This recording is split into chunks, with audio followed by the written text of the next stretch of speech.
ओम नमो भगवते वासुदेवाय।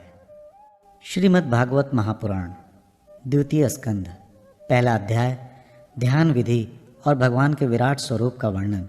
श्री सुखदेव जी ने कहा, परीक्षित, तुम्हारा लोक हित के लिए किया हुआ प्रश्न बहुत ही उत्तम है। मनुष्यों के लिए जितनी भी बातें सुनने, स्मरण करने या कीर्तन करने की है, उन सब में यह श्रेष्ठ है। आत्मज्ञानी महापुरुष ऐसे प्रश्न का बड़ा ही आदर करते हैं। राजेंद्र, जो गृहस्थ घर के काम धंधों में उलझे हुए हैं, अपने स्वरूप को नहीं जानते, उनके लिए हजारों बातें कहने सुनने एवं सोचने करने की रहती है। उनकी सारी उम्र यूं ही बीत जाती है।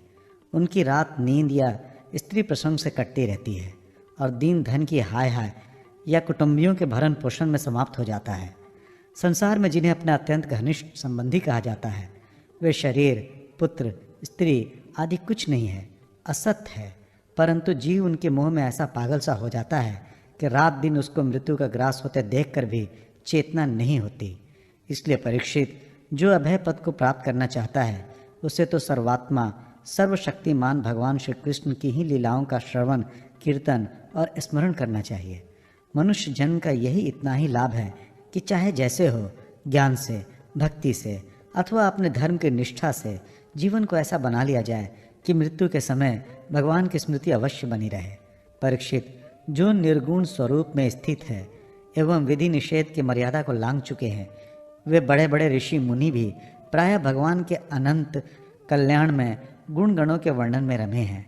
द्वापर के अंत में इस भगवत रूप अथवा वेद तुल्य श्रीमद् भागवत नाम के महापुराण का अपने पिता श्री कृष्ण द्वैपायन से मैंने अध्ययन किया था।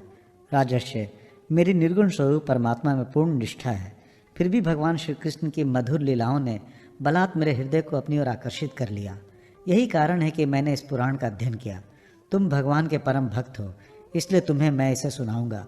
जो इसके प्रति श्रद्धा रखते हैं, उनकी शुद्ध चित्त वृत्ति भगवान श्री कृष्ण के चरणों में अनन्य प्रेम के साथ बहुत शीघ्र लग जाती है। जो लोग लोक या परलोक की किसी भी वस्तु की इच्छा रखते हैं या इसके विपरीत संसार में दुख का अनुभव करके जो उससे विरक्त हो गए हैं और निर्भय मोक्ष पद को प्राप्त करना चाहते हैं, उन साधकों के लिए तथा योग्य संपन्न सिद्ध ज्ञानियों के लिए भी समस्त शास्त्रों का यही निर्णय है कि वे भगवान के नामों का प्रेम से संकीर्तन करें। अपने कल्याण साधन की ओर से असावधान रहने वाले पुरुष की वर्षों लंबी आयु भी अनजान में ही व्यर्थ बीत जाती है। उससे क्या लाभ? सावधानी से ज्ञानपूर्वक बिताई हुई घड़ी 2 घड़ी भी श्रेष्ठ है, क्योंकि उसके द्वारा अपने कल्याण की चेष्टा तो की जा सकती है।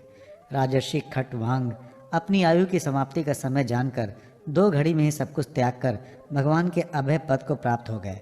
परीक्षित, अभी तो तुम्हारे जीवन की अवधि 7 दिन की है।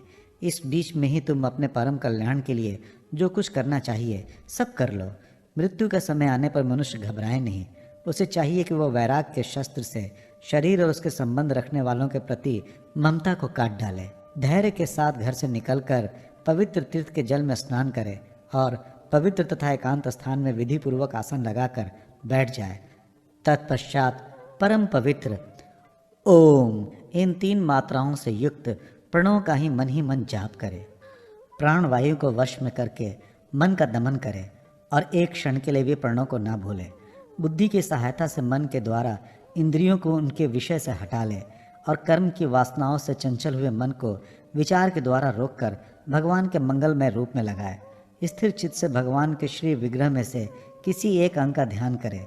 इस प्रकार एक एक अंग का ध्यान करते करते विषय वासना से रहित मन को पूर्ण रूप से भगवान में ऐसा तल्लीन कर दें कि फिर और किसी विषय का चिंतन ही ना हो। वही भगवान विष्णु का परम पद है, जिसे प्राप्त करके मन भगवते प्रेम रूप आनंद से भर जाता है। यदि भगवान का ध्यान करते समय मन रजोगुण से विक्षिप्त हो या तमोगुण से मूढ़ हो जाए तो घबराए नहीं। धैर्य के साथ योग धारणा के द्वारा उसे वश में करना चाहिए, क्योंकि धारणा उक्त दोनों गुणों के दोषों को मिटा देती है। धारणा स्थिर हो जाने पर ध्यान में जब योगी अपने परम मंगल में आश्रय भगवान को देखता है, तब उसे तुरंत ही भक्ति योग की प्राप्ति हो जाती है। परीक्षित ने पूछा, ब्राह्मण, धारणा किस साधन से, किस वस्तु में, किस प्रकार की जाती है और उसका क्या स्वरूप माना गया है जो शीघ्र ही मनुष्य के मन का मैल मिटा देती है? श्री सुखदेव जी ने कहा, परीक्षित, आसन, श्वास, आसक्ति और इंद्रियों पर विजय प्राप्त करके फिर बुद्धि के द्वारा मन को भगवान के स्थूल रूप में लगाना चाहिए। ये कार्य रूप संपूर्ण विश्व जो कुछ कभी था, है या होगा, सब का सब जिसमें दिख पड़ता है, वही भगवान का स्थूल से स्थूल और विराट शरीर है। जल, अग्नि, वायु, आकाश, अहंकार, महत्त्व और प्रकृति, इन 7 अवधारणाओं से घिरे हुए इस ब्रह्मांड शरीर में जो विराट पुरुष भगवान है, वही धारणा के आश्रय है। उन्हीं की धारणा की जाती है। तत्वज्ञ पुरुष उनका इस प्रकार वर्णन करते हैं। पाताल विराट पुरुष के तलवे हैं, उनकी एड़ियाँ और पंजे रसातल हैं, दोनों गुल्फ एड़ी के ऊपर की गांठें महातल है, उनके पैर के पिंडे तलातल हैं। विश्व मूर्ति भगवान के दोनों घुटने सुतल हैं, जांघें वितल और अतल हैं, पेड़ू भूतल है। और परीक्षित, उनके नाभि रूप सरोवर को ही आकाश कहते हैं। आदि पुरुष परमात्मा की छाती को स्वर्गलोक, गले को महलोक, मुख को जनलोक और ललाट को तपोलोक कहते हैं। उन सहस्त्र सिर वाले भगवान का मस्तक समूह ही सत्यलोक है। इंद्रादि देवता उनकी भुजाएं हैं, दिशाएं कान और शब्द श्रवणेन्द्रिय हैं। दोनों अश्विन कुमार उनकी नासिका के छिद्र हैं, गंध घ्राणेन्द्रिय और धधकती हुई आग उनका मुख है। भगवान विष्णु के नेत्र अंतरिक्ष हैं, उनमें देखने की शक्ति सूर्य है, दोनों पलके रात और दिन है।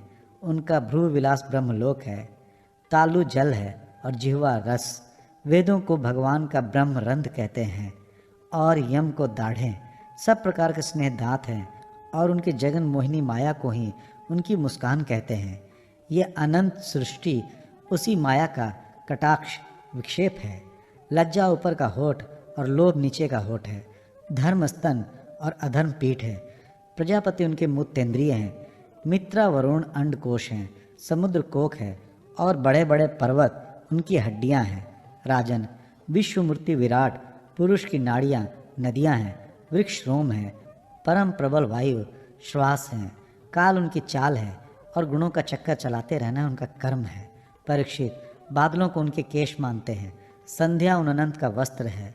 महात्माओं ने अव्यक्त मूल प्रकृति को ही उनका हृदय बतलाया है और सब विकारों का खजाना उनका मन चंद्रमा कहा गया है।